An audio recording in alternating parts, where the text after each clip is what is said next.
Hello, good morning to all friends. ఈరోజు నేను Saturday వీడియోని అప్లోడ్ చేస్తున్నానండి.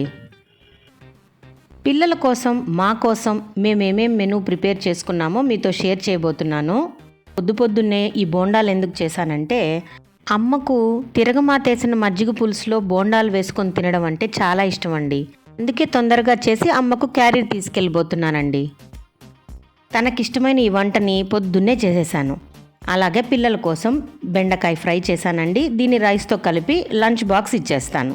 ఇక మా కోసం లంచ్లోకి గుమగుమలాడే ఎంతో రుచికరమైన మామిడికాయ పప్పు చేయబోతున్నానండి.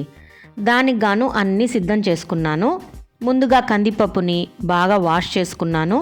తగినన్ని నీళ్లు పోసి అందులో 4 వెల్లుల్లి రెబ్బలు, కాస్త కొత్తిమీర, కొంచెం చింతపండు వేసి కుక్కర్ మూత పెట్టేస్తానండి. ఒక 3 విజిల్స్ వచ్చే వరకు ఉడికించుకుంటాను.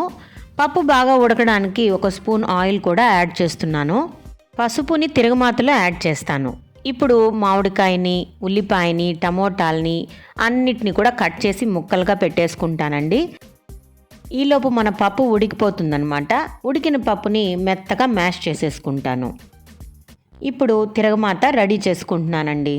ఒక గిన్నె పెట్టుకొని అందులో ఆయిల్ వేడి చేసుకొని కొంచెం ఉద్దిపప్పు, ఆవాలు, కొద్దిగా మెంతులు, కొద్దిగా జీలకర్ర వేసుకుంటాను.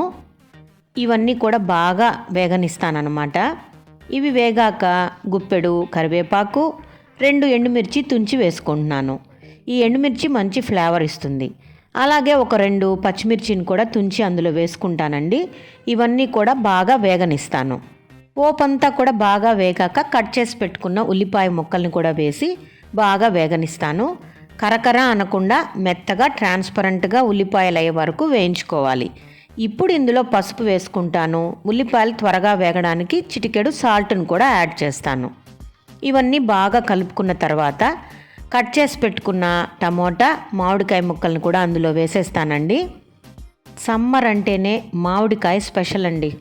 మామిడికాయలు, మామిడి పళ్ళు ఇవి తినకపోతే అస్సలు సమ్మరు ఎండ్ అవ్వనే అవ్వదు. కాబట్టి దొరికేటప్పుడే మనం ఇలాంటి పప్పుని, పచ్చళ్ళను, ఊరగాయలను, ఆవకాయలను అన్నీ కూడా రుచి చూడాలి. టమోటా ముక్కలు, మామిడికాయ ముక్కలు వేశాక అందులో తగినంత కారం, పసుపు, ధనియాల పొడి వేసి ఉడికించిన పప్పును కూడా యాడ్ చేసేస్తాను. ఈ కుక్కర్లో మిగిలిన పప్పు ఉంటుంది కదా, అందులో కాస్త వాటర్ కూడా యాడ్ చేసుకొని ఆ వాటర్ను కూడా ఇందులో కలిపేస్తానండి.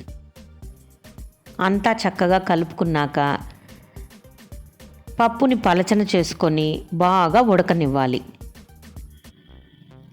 ఒకసారి సాల్ట్ని కూడా బ్యాలెన్స్ చేసుకోవాలండి. మనం అంతకుముందు తక్కువే వేసాం కాబట్టి ఇప్పుడు కరెక్ట్గా వేసుకోవాలి. ఇలా పప్పుని బాగా ఉడకనివ్వాలండి. ఎంత బాగా ఉడికితే అంత గుమగుమలాడిపోతుందన్నమాట ఇల్లంతా పప్పు వాసనతో. అంతేనండి. పప్పు చిక్కబడే వరకు ఉడకనిచ్చి పైన కొంచెం కొత్తిమీరను చల్లుకుంటే రుచికరమైన గుమగుమలాడే మామిడికాయ పప్పు ఆంధ్రా స్టైల్లో రెడీ అయిపోతుంది. చక్కగా ఇది వేడివేడి అన్నంలో తప్పకుండా నెయ్యి వేసుకొని తినండి. ఎక్సలెంట్గా ఉంటుంది. నా చిన్ననాటి ఫ్రెండ్ నాకు మామిడికాయ పప్పు తెచ్చేదండి స్కూల్కి వెళ్ళేటప్పుడు. బాగా నెయ్యి దట్టించుకొని వచ్చేది. చాలా ఇష్టంగా తినేసేవాళ్ళమండి. లంచ్ బ్రేక్ వరకు కూడా వెయిట్ చేసేవాళ్ళం కాదు.